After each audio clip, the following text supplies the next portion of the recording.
All right. Thank you, Dennis, and thank you, brothers and sisters, for coming out today.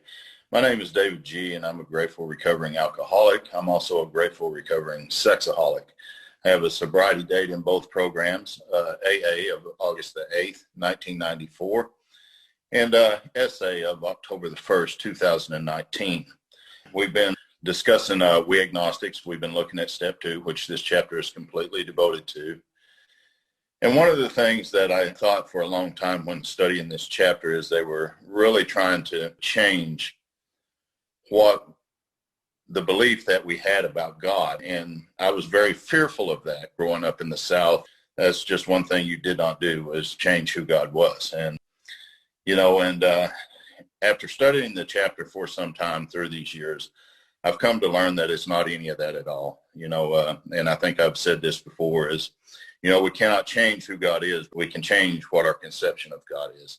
And for me, that was absolutely necessary whenever I came to the fellowship. I shared last week about, being 8 years old, whenever I turned away and found a lot of anger within myself about God. And something about a loving God never reached the pew that I was in. And somehow I became very fearful of God. And then when I was 16 years old, I took a man's life. And, at that point, I just knew that I would never be loved by God again. And, thankfully that none of that was true. Whenever I came to Alcoholics Anonymous, I was fortunate enough to get to work with Charlie of Joe and Charlie. And Charlie was, very patient with me in the chapter to We Agnostic. And I'm so grateful for that, man, because it changed the way that I looked at everything. And I did have an experience with a power greater than myself that has lasted for many, many years.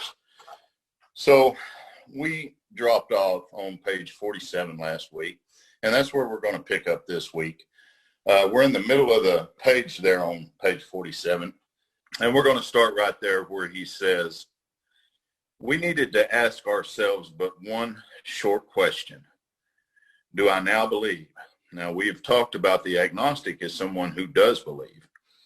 Now, he believes that there is God, but he has never drawn on the power of God. He has never relied on the power of God or anything else about God to change his life. He just believes that there is a God. So I think most of us that come here are somewhat agnostic, whether we know that or not. But he says there, do I now believe? And that's the agnostic. Or am I even willing to believe? And that's the atheist. The atheist can become willing to believe that there is a power greater than myself.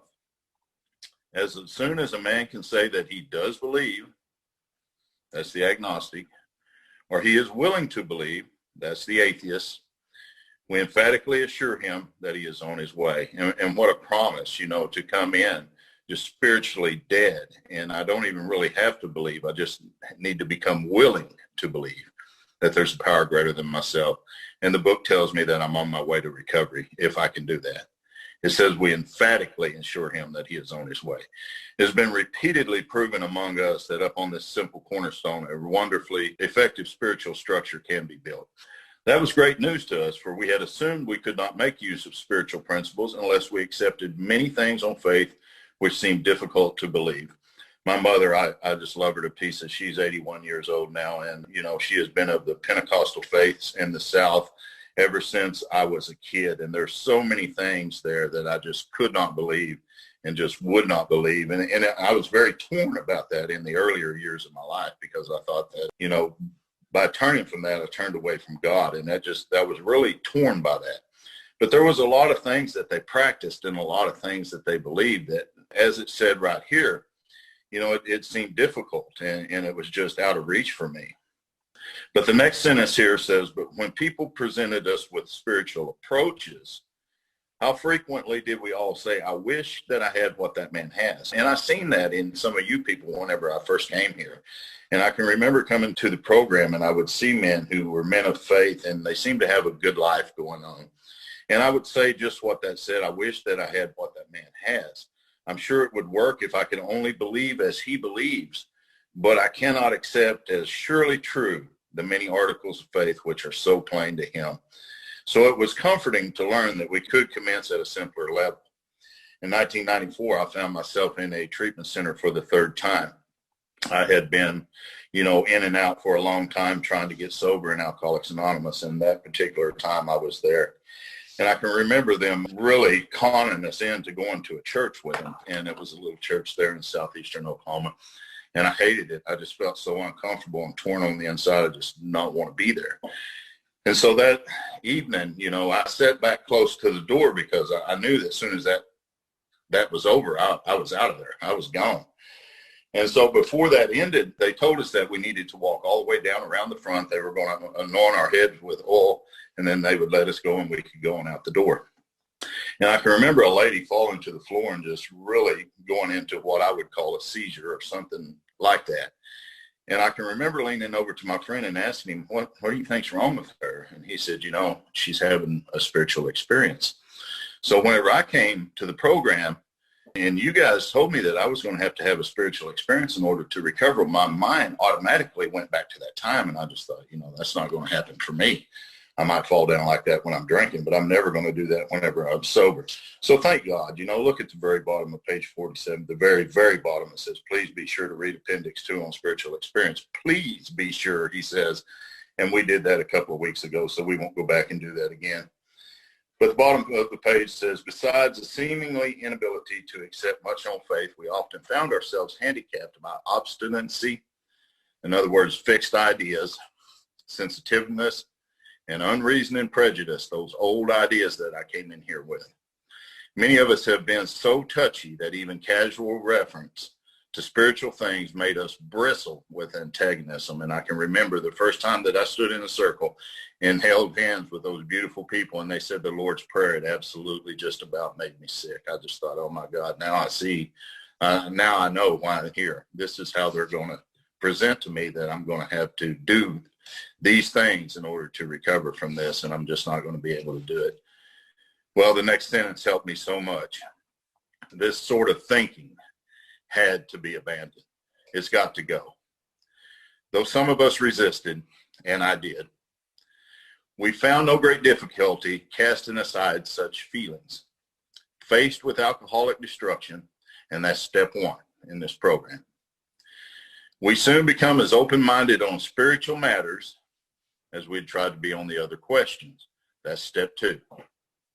In this respect, alcohol, or sexaholism in a lot of our cases in here, is a great persuader. It finally beat us into a state of reasonableness, and that's where I found myself. Now, sometimes this was a tedious process, and I see this even to this day with a lot of guys that I sponsor. It's still a tedious process.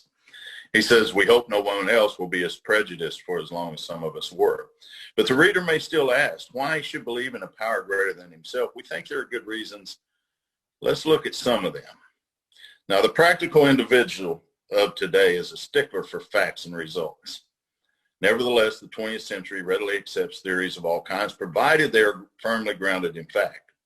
We have numerous theories, for example, about electricity. Everybody believes in without a murmur or doubt. Why this ready acceptance? Simply because it is impossible to explain what we see, feel, direct, and use without a reasonable assumption as a starting point. Everybody nowadays believes in scores of assumptions for which there is good evidence, but no perfect visual proof. And does not science demonstrate that visual proof is the weakest proof? It's constantly being revealed as mankind studies the material world that outward appearances are not inward reality at all, to illustrate. And he's going to talk about the prosaic steel girder. And this is something that I never really even took a look at. I never even looked up what one of them was or any of that. But whenever I did, I seen that it was a big beam that supports like the strongest part of the structure. But in reality, it's not the strongest part. It only looks that way. And so I think that that's kind of how it is for us. The starting point that it talks about for me is step one plus the willingness to believe.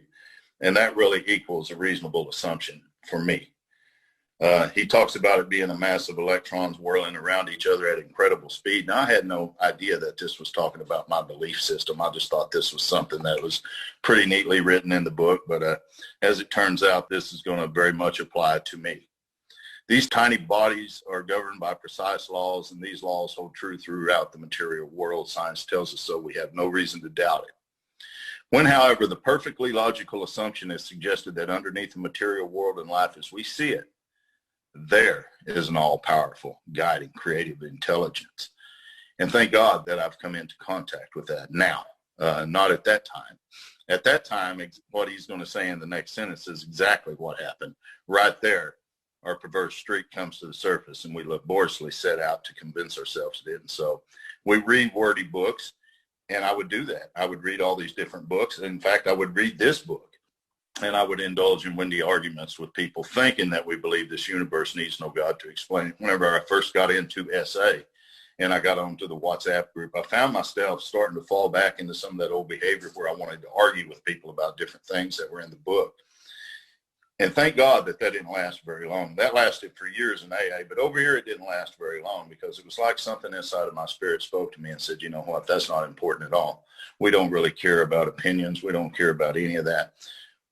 We want to look at experience, and we want to look at having an experience in this book. And so I backed away from that, and thankfully, I've not returned to that again. So in the middle of the page, instead of regarding ourselves as intelligent agents, spearheads of God's ever-advancing creation, and those two words really caught my attention when studying this book, ever-advancing.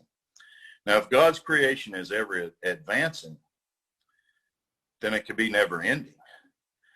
And so that was something that really stuck with me.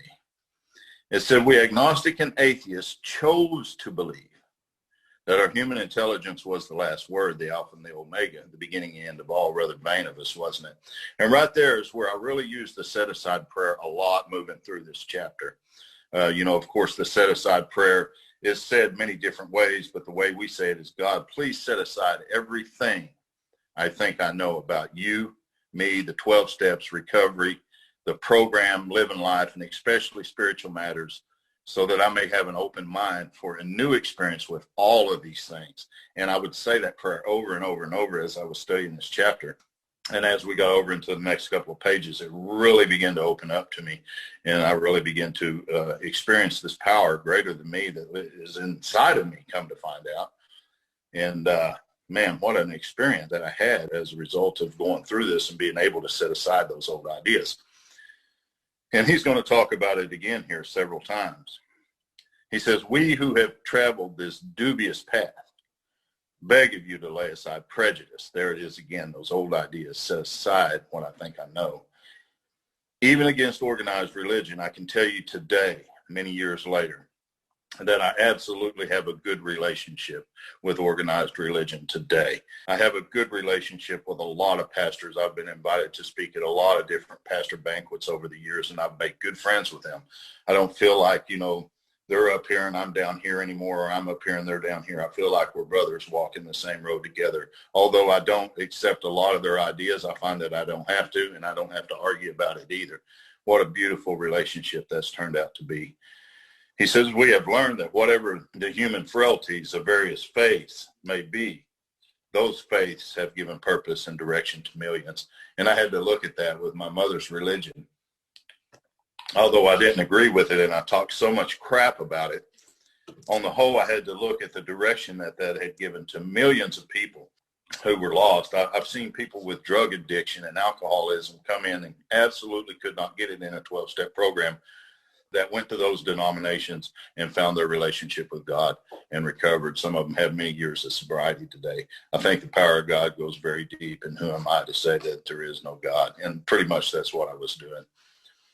It says people of faith have a logical idea of what life is all about. Actually, we used to have no reasonable conception whatever. That's absolutely the truth. We used to amuse ourselves by cynically dissecting spiritual beliefs and practices, when we might have observed that many spiritually minded persons of all races, colors, and creed were demonstrating a degree of stability, happiness, and usefulness which we should have sought for ourselves. And that's exactly what happened to me. The question that I have in my life today, and whenever I take a new guy through this chapter, the one thing I ask you right here, do I have purpose and direction today? And I can absolutely tell you yes, as a result of the program and the steps and what's been given to me here. All right, so let's look at the top of page 50. He says, instead, we looked at the human defects of these people and sometimes used their shortcoming as a basis of wholesale condemnation. And that's exactly what I would do. I would go to a denomination, or that I would go to church, or for whatever reason, I would hear people standing around gossiping to me about others. And I would use that. I would say, see, that's not what a godly person would do. And I would come up with all of this stuff. And, I was just as intolerant as them, and even more. So we talked of intolerance while we were intolerant ourselves. We missed the reality and the beauty of the forest because we were diverted by the ugliness of some of its trees. We never gave the spiritual side of life a fair hearing. And honestly, that's what I'm here to do today. Whenever I move through this chapter, I take a new guy through this chapter. We're here to give the spiritual side of life a fair hearing today.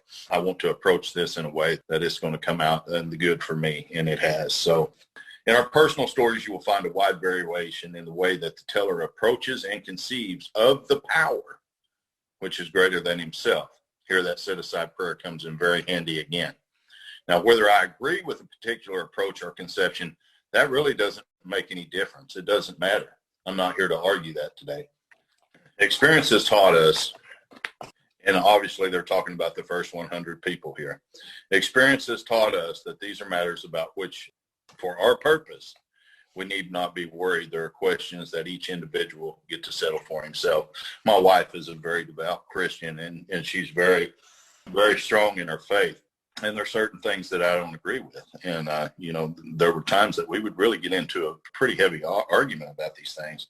And I can remember the other day, for whatever reason, the same conversation came up, and this time there was absolutely no argument. In fact, I told her, I said, I believe these are questions that each individual gets to settle for himself. And she agreed, and that was the first time that had ever happened. There was love there this time instead of chaos. What a beautiful experience that was. On one proposition, however, these men are strikingly agreed. Every one of them has gained access to and believes in a power greater than them. What a promise. My God, every one of them, not just a few. This power in each case, in every one of those cases, accomplished the miraculous, the humanly impossible. We're sitting here today sober from a disease that has killed millions of people and that will kill millions and millions more. But you and I, for whatever reason, by God's grace, we've been spared that insanity for one more day. My God, if God like that doesn't love me, then I don't know who else would. In each case has accomplished the miraculous, the humanly impossible, as a celebrated American statesman put it. Let's look at the record.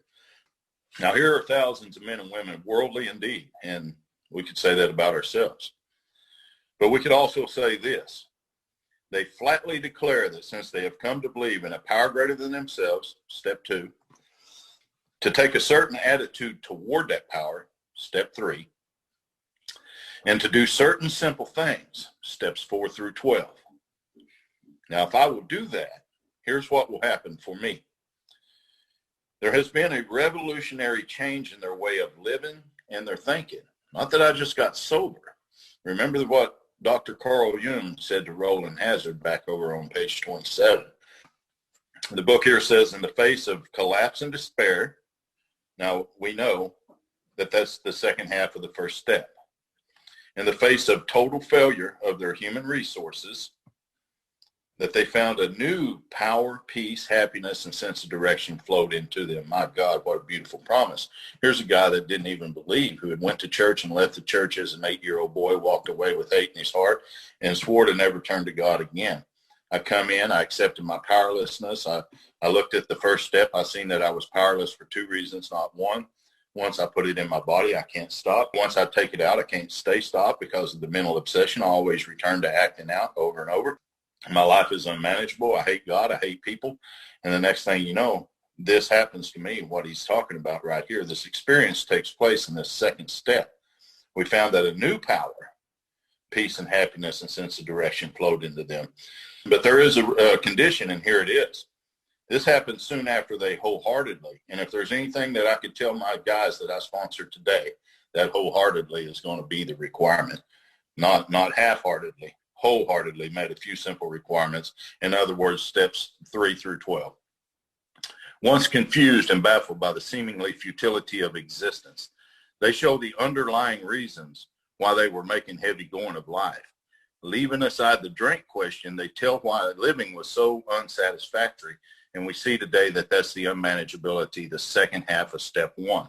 If I could take all of that out, could I tell you why life was so unsatisfactory that I had to act out? That I destroyed my family, that I destroyed my career, I destroyed my reputation throughout the U.S. Why was life so unsatisfactory that I had to do all that stuff? And so these are questions that we really get down to the bottom of as I work a man through this process of the book. He says they show how the change came over them. See, they don't tell how the change came over. I see that a lot.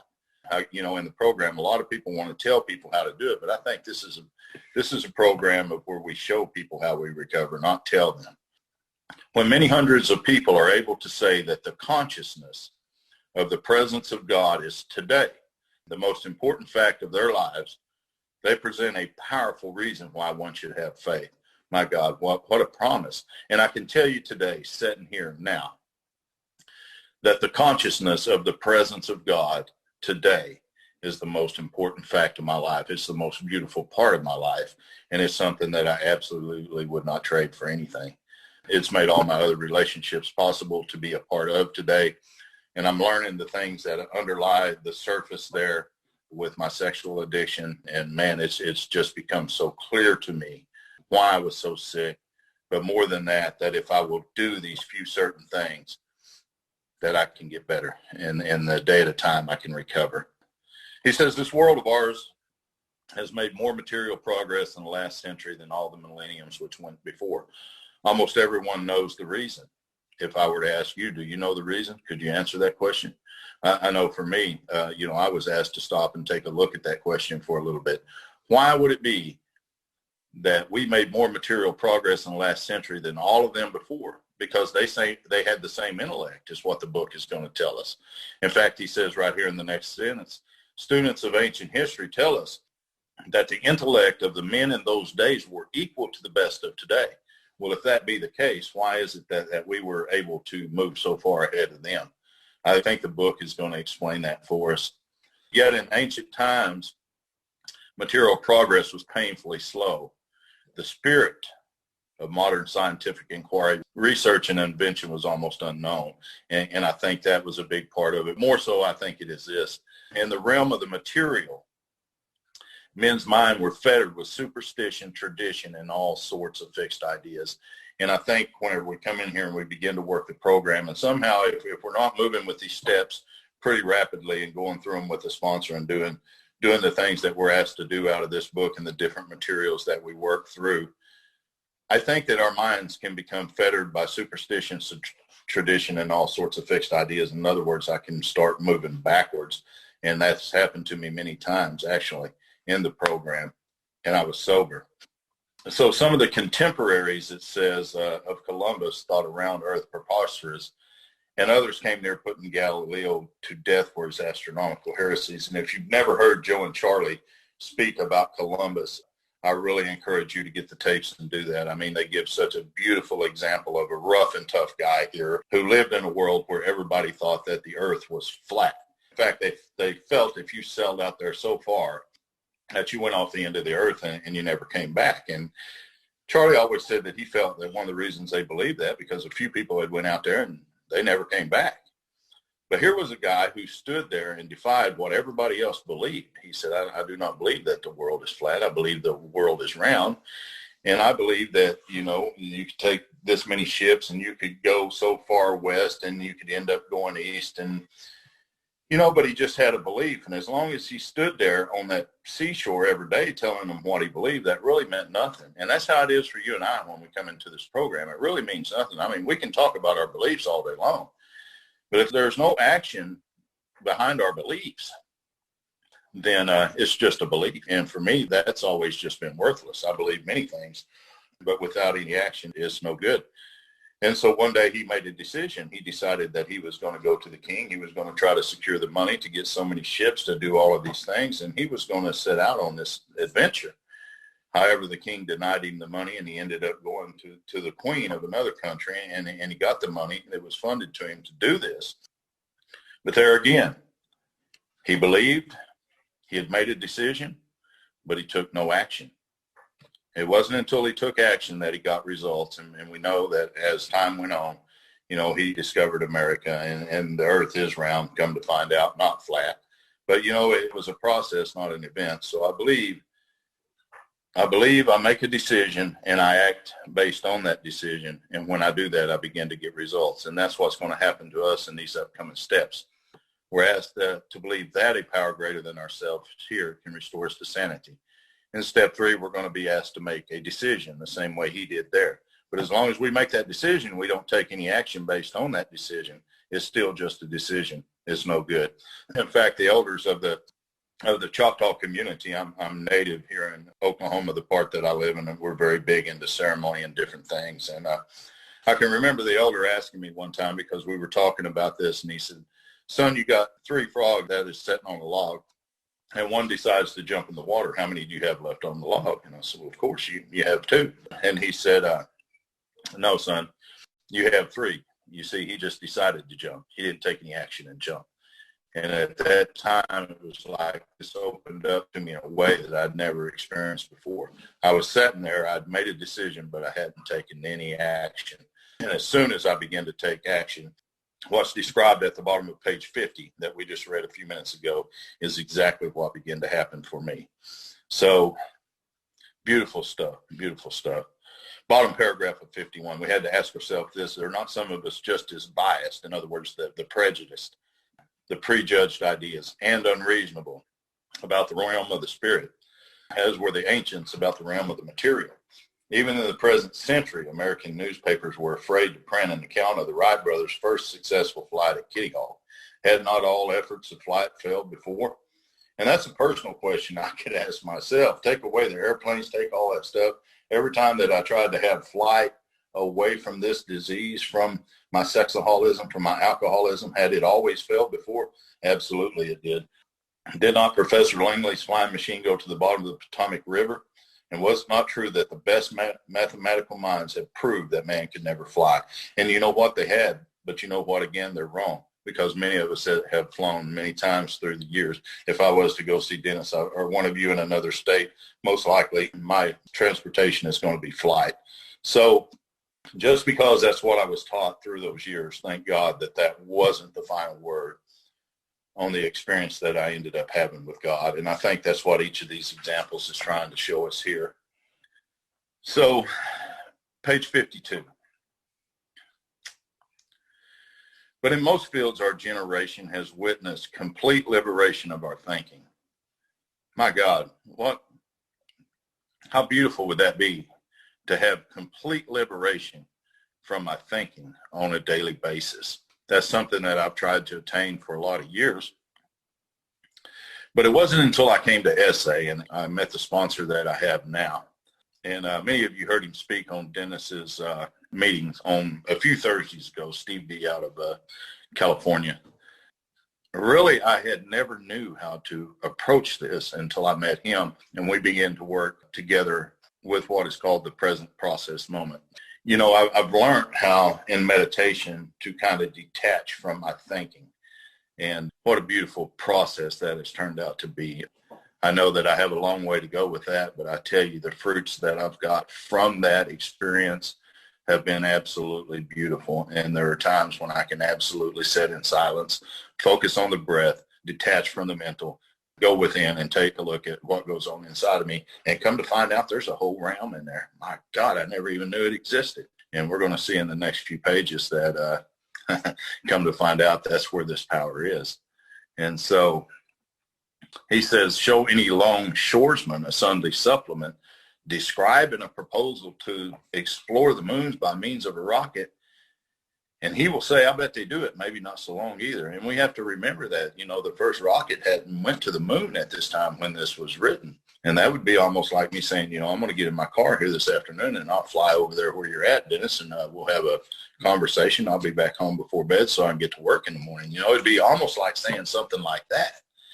And for a long time, I really didn't even know what a longshoreman was. And that's a rough and tough and rugged guy who really just kind of believes what he wants to believe. And I certainly didn't know what a Sunday supplement was. I mean, these are words that they're talking about back in the 30s that I absolutely have no idea what that is. And it was pointed out to me that that was a newspaper that was printed in that day, a Sunday supplement. So show any rugged longshoresman a newspaper describing a proposal to the moon by the means of a rocket, and he'll say, I bet they did it, maybe not so long either. You would absolutely have to have an open mind in order to say something like that.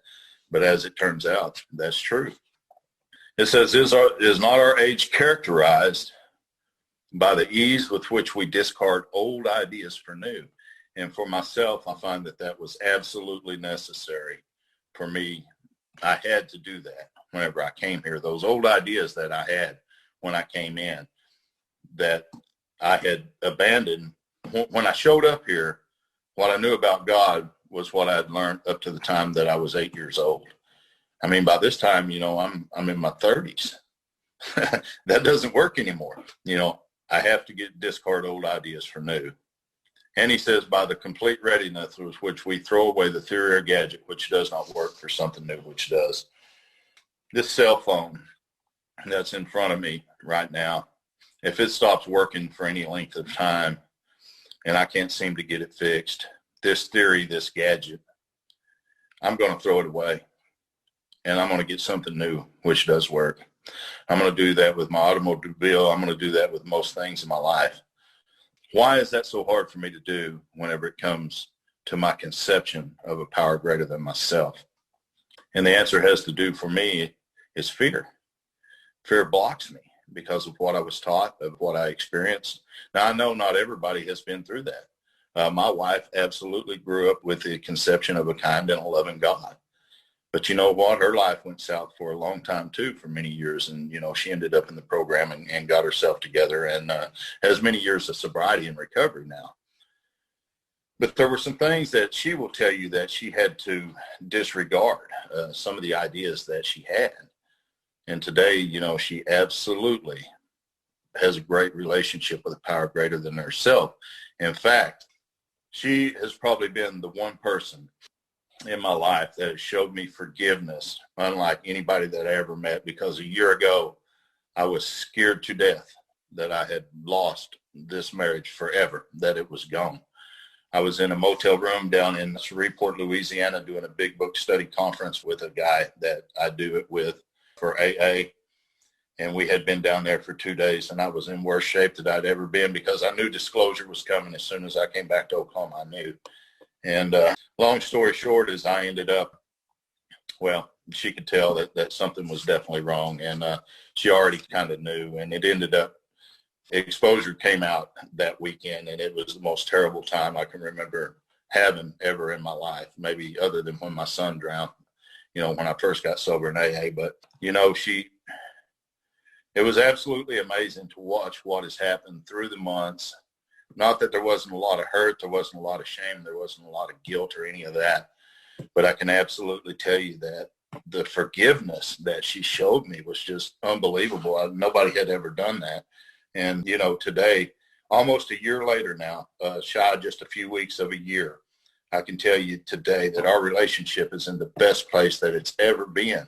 And in fact, that's going to be one of the questions that it's about to ask us in the next coming paragraph, which I'd really like to wait till next week to go into that, because that's an exercise here on page 52 that we do. There's 3 exercises. We looked at one on page 46. We looked at one on page 47. And we'll look at one more here on page 52 next week. And this is what I take each of the guys through that I'm sponsoring. But to go back to what I was talking about, she had showed me something there that nobody ever had when it came to forgiveness, even though she was so hurt and devastated herself.